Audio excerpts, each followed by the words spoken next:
اعوذ باللہ من الشیطان الرجیم بسم اللہ الرحمن الرحیم وَإِنَّمَا جُعِلَ الْإِعْرَابُ في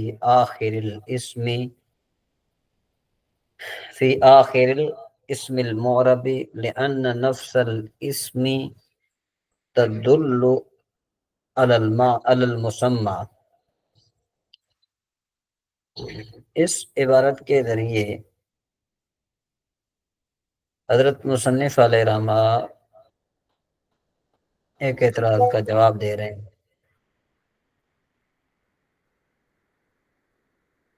اعتراض یہ ہے کہ بھئی اس میں معرب کے آخر میں اعراب کو کیوں لایا جاتا ہے، شروع میں یا درمیان میں کیوں نہیں لایا جاتا؟ دوبارہ سنیں، اعتراض یہ ہے کہ اعراب کو اسم معرب کے آخر میں کیوں لایا جاتا ہے، شروع میں یا درمیان میں کیوں نہیں لایا جاتا؟ تو اس کا جواب یہ ہے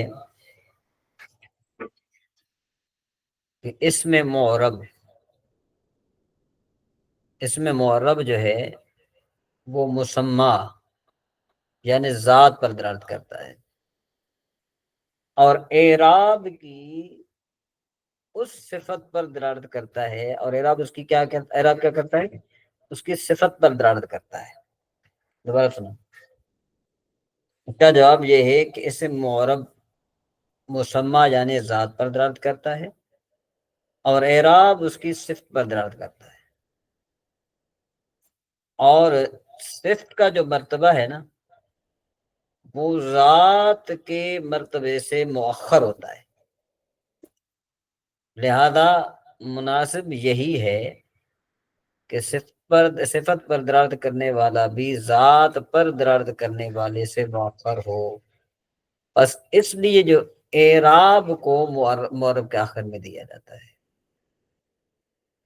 ٹھیک ہے جی، تو یہ جو ہے نا یہاں سے معنی کریں، اور جزئی نیست کیا جاتا ہے اعراب کو اس میں معرب کے آخر میں، یہ جو ہے نا یہ کیونکہ اسم نفس اسم یعنی معرب جو ہے وہ دلالت کرتا ہے مسمى پر، ذات پر دلالت کرتا ہے، اور اعراب جو ہے اس کی صفت پر دلالت کرتا ہے، اور نہیں ہے شک کہ صفت جو ہے متاخر ہوتی ہے موصوف سے، بس مناسب یہ ہے یہاں سے آگے جو ہے نا کہ ہاں مناسب یہ ہے کہ دال جو اس پر دال وہ بھی متاخر ہو دال علیہ سے۔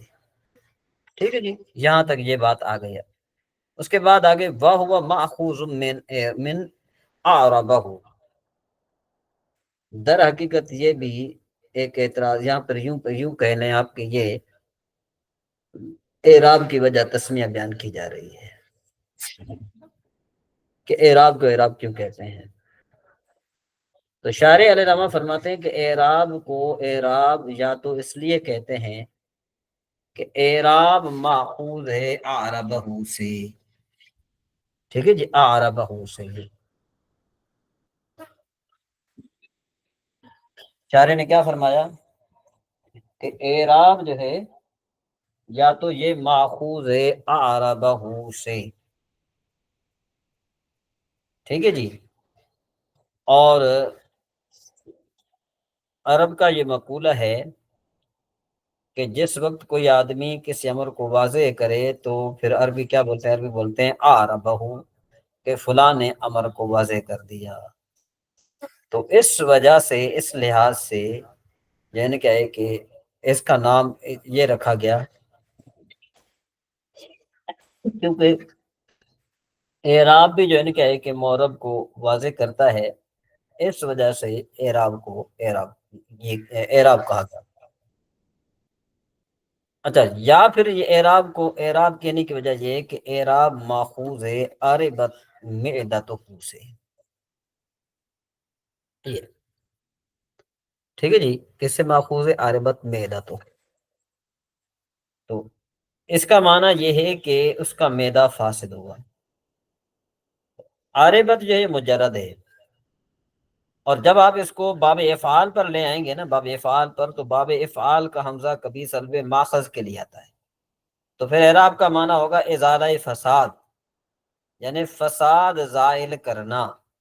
تو اس لحاظ سے چونکہ وہ جو اعراب ہے وہ معرب سے فساد کو زائل کرتا ہے۔ کس طرح کہ بھئی اگر رفع ہوگا تو ہم سمجھیں گے کہ یہ مرفوعات میں سے ہے، اگر منصوب ہوگا تو ہم کہیں گے منصوبات میں سے ہے، اور اگر مجرورات میں سے ہوگا تو ہم کہیں گے مجرورات میں سے ہے۔ تو اس نے فساد کو بھی جو ہے نا کیا ہے کہ زائل کیا۔ ٹھیک ہے جی، اس وجہ سے چونکہ وہ بھی فساد کو ظاہر کرتا ہے، اور یہ بھی یہاں سے بھی یعنی کہ فساد کو ظاہر ہوتا ہے، اس وجہ سے اعراب کو اعراب کہتے ہیں۔ ٹھیک ہے جی، جو بعض معنی کا بعض معنی کے ساتھ التباس ہوتا ہے نا، تو یہ اعراب کیا کرتا ہے، اس فساد کو ظاہر کر دیتا ہے، اس وجہ سے ہم یعنی کہ اس کو اعراب کہا جاتا ہے۔ مانا کریں جی، کہتے ہیں اور وہ ماخوذ ہے آربہ سے، جب اس کو کوئی واضح کر دے، کیونکہ اعراب معنی مقتضا کو واضح کرتا ہے، یا یہ عاربت معدتہ سے ماخوذ ہے جب اس کا معدہ فاسد ہو، اس پر کہ حمزہ جو ہے نا یہ سلب ماخذ کے لیے تو ہوگا، معنی اس وقت فساد کا ازالہ، تو نام رکھا جاتا ہے اس کے ساتھ، کیونکہ وہ بھی التباس کے فساد کو ظاہر کرتا ہے، بعض معنی کو بعض کے ساتھ۔ ٹھیک ہے جی، یہ تو یہاں تک بات آ گئی۔ اس کے بعد یہ عبارت ہے انواعہ، ماتن نے کہا وہ انواعہ، ٹھیک ہے جی، تو شارح نے کہا ای انواع اعراب الاسم، در حقیقت یہ انواع اعراب الاسم جو ہے نا یہ ایک سوال مقدر کا جواب ہے۔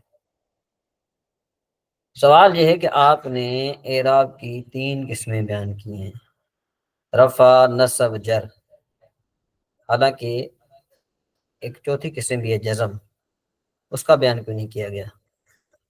تو اس کا جواب یہ ہے کہ یہاں پر اسم کے اعراب کی بات ہو رہی ہے، جزم تو فعل کا اعراب ہے، بات ختم ہو گئی۔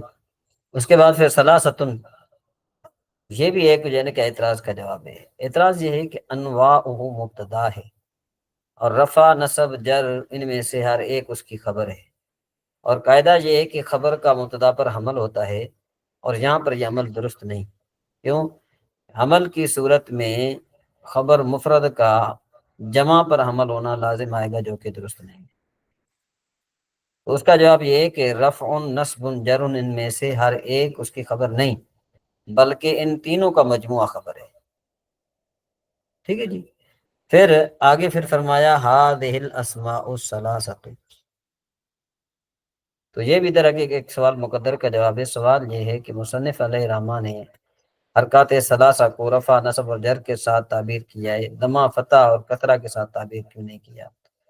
اس کا جواب یہ ہے کہ یہاں پر 3 اصطلاحیں، ایک رفع، نصب، جر، دوسرا ضمہ، فتح، کسرہ، اور تیسرا ضم، فتح، کسر۔ ٹھیک ہے جی، تو جو پہلی اصطلاح یعنی رفع، نصب، جر، ٹھیک ہے جی، یہ جو ہے نا کہ اسم معرب کے ساتھ خاص ہے۔ ٹھیک ہے، عام ادھی کی حرکت اعرابیہ ہوں یا حرکت یعنی کیا ہے کہ رفیہ ہوں، یہاں پر چونکہ بیان اسم معرب کا تھا، اس لیے انہیں کا جو ہے نا کیا ہے کہ ذکر کر دیا گیا۔ اور دوسری کیا اصطلاح، دوسری اصطلاح اطلاق جو ہے نا وہ اکثر و بیشتر حرکت بنائیہ پر ہوتی ہے، اور بعض اوقات حرکت اعرابیہ بھی پر بھی ہوتا ہے۔ اور تیسری اصطلاح جو ہے نا کیا ہے کہ اس کا اطلاق کس پر ہوتا ہے؟ حرکت بنائیہ کے ساتھ ہوتا ہے۔ تو چونکہ وہ جو پہلی اصطلاح ہے رفع، نصب، جر والی، وہ چونکہ اعراب کے ساتھ خاص تھی، یعنی معرب کے ساتھ خاص تھی، اس وجہ سے مصنف علیہ الرحمٰ نے ان کو جو ہے نا کیا ہے کہ ذکر فرمایا ہے۔ ٹھیک ہے جی، تو یہ یہاں پر جو ہے نا آپ کا یہ سبق ہو گیا، ذرا معنی کیجیے گا، پھر آپ کو بات سمجھ میں آ جائے گی۔ کہ انواع یعنی یہ اعراب کے اسم ہے، اعراب کے اسم کے اعراب کے اقسام ہیں، 3 ہیں، رفع، نصب، جر۔ یہ اسماء 3 ہیں، خاص ہیں حرکات کے ساتھ اور حروف کے ساتھ، یعنی چاہے وہ اعراب حرکتی ہوں یا اعراب کیا ہوں، وہ حرفی ہوں۔ اس کا اطلاق نہیں ہوتا حرکات بنائیہ پر بالکل، برخلاف ضمہ، فتح، کسرہ کے، کیونکہ یہ مستعمل ہوتے ہیں حرکات بنائیہ میں اکثر طور پر، اور حرکت اعرابیہ میں قلت طور پر۔ فرفع حرکت کان عرفن، یہاں سے انشاءاللہ تبارک حرکتن و کان عرفن، یہاں سے انشاءاللہ تبارک و تعالیٰ آپ کا نیکسٹ سبق ہوگا۔ امید ہے کہ آپ کو یہ سبق سمجھ میں آ گیا ہوگا، اور اگر آپ کو سبق سمجھ میں نہ آیا ہو تو پھر آپ کمنٹ وغیرہ کر کے پوچھ